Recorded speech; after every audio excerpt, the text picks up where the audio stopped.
আপনি কি মাইগ্রেন নিয়ে ভুগছেন? ওষুধের পর ওষুধ খাচ্ছেন কিন্তু রোগ সারছে না, ডাক্তারের পর ডাক্তার চেঞ্জ করছেন, রোগ সারছে না। রোগটা কিন্তু ওষুধে বা ডাক্তারের নেই। সব সময় ওষুধের ওপর নির্ভর করলে রোগ সারে না, বিশেষ করে migraine.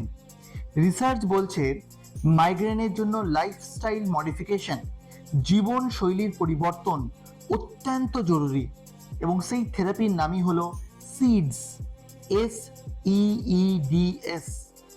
Slip, eat, exercise, diary and stress, এই 5টা থেরাপি যদি আপনি ফলো করেন তাহলে ওষুধ ছাড়াই বা ন্যূনতম ওষুধে আপনার মাইগ্রেন রোগ পরিপূর্ণ সারিয়ে তোলা সম্ভব।